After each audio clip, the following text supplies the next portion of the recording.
Hello friends, ಇವತ್ತು ನಾನು ಚಿಕ್ಕವರಿರುವಾಗ ತಿಂತಾ ಇದ್ದ ಬಾಳೆಹಣ್ಣಿನ ಶೀರಾ ಅಥವಾ ದೇವಸ್ಥಾನದ ಪ್ರಸಾದವನ್ನು ಮಾಡಿ ತೋರಿಸ್ಲಿಕ್ಕೆ ಬಂದಿದ್ದೇನೆ.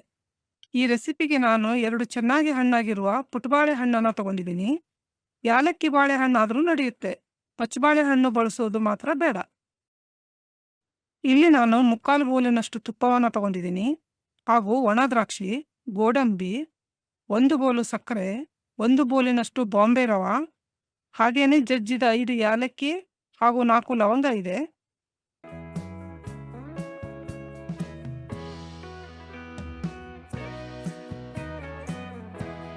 ಮೊದಲು ಒಂದು ಬಾಣಲಿಗೆ ತುಪ್ಪನ ಹಾಕೋಣ.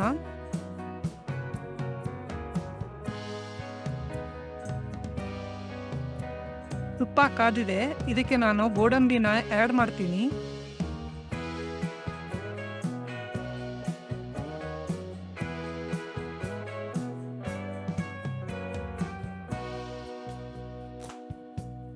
ನೋಡಿ, ಗೋಡಂಬಿಗೆ ಲೈಟಾಗಿ ಕಲರ್ ಬಂದಿದೆ. ಈಗ ನಾನು ದ್ರಾಕ್ಷಿನ ಹಾಕ್ತೀನಿ. ಫ್ರೆಂಡ್ಸ್, ನಮ್ಮ ಮಲೆನಾಡಲ್ಲಿ ಈ ಬಾಳೆಹಣ್ಣಿನ ಶೀರಾನ ಸತ್ಯನಾರಾಯಣ ಪೂಜೆಯಲ್ಲಿ ವಿಶೇಷವಾಗಿ ಮಾಡುವಂಥದ್ದು. ಇದು ತುಂಬಾನೇ ರುಚಿಯಾಗಿರುತ್ತೆ.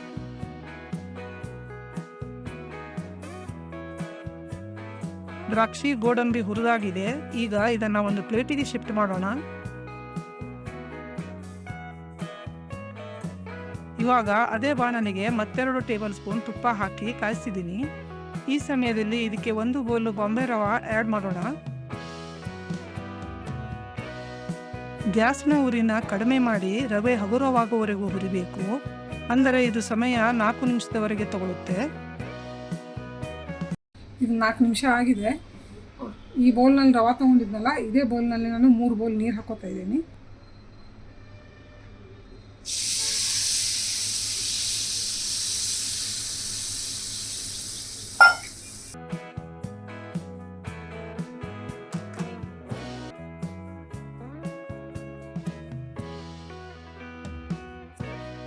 ಜಜ್ಜಿದ ಯಾಲಕ್ಕಿ ಹಾಗೂ ಲವಂಗ,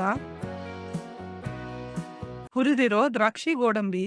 ವೀಕ್ಷಕರೇ, ನಮ್ಮ ಚಾನೆಲ್ಗೆ ನೀವು ಫಸ್ಟ್ ಟೈಮ್ ವಿಸಿಟ್ ಮಾಡಿದ್ದಾದರೆ ವಿಡಿಯೋನ ಲೈಕ್, ಶೇರ್ ಹಾಗೂ ಚಾನಲನ್ನು ಸಬ್ಸ್ಕ್ರೈಬ್ ಮಾಡಲು ಮರೆಯಬೇಡಿ. ಹಾಗೂ ಪಕ್ಕದಲ್ಲಿರುವ ಬೆಲ್ ಐಕನನ್ನು ಕೂಡ ಕ್ಲಿಕ್ ಮಾಡಿ. ಅದರಿಂದ ನಾವು ಬಿಡುವ ಹೊಸ ರೆಸಿಪಿಯ ನೋಟಿಫಿಕೇಶನ್ ನಿಮಗೆ ಬರುತ್ತೆ. ರವೆ ಅರಳೋವರೆಗೂ ಸ್ವಲ್ಪ ಬಾಯಿ ಮುಚ್ಚೋಣ. ರವೆ ಅರಳಿದ ಮೇಲೆ ಸ್ವಲ್ಪ 1 ಟೇಬಲ್ ಸ್ಪೂನಿನಷ್ಟು ತುಪ್ಪನ ಹಾಕ್ತೀನಿ. 1 ಬೋಲಿನಷ್ಟು ಸಕ್ಕರೆ, ಕಟ್ ಮಾಡಿರೋ ಬಾಳೆಹಣ್ಣು,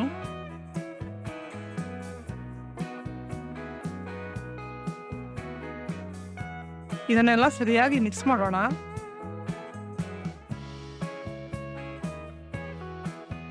ಫ್ರೆಂಡ್ಸ್, ನಾನು ಇಲ್ಲಿ ಎಲ್ಲೋ ಫುಡ್ ಕಲರ್ನ ಹಾಕ್ತಾ ಇದ್ದೀನಿ. ಇದು ಆಪ್ಷನಲ್ ಇದೆ.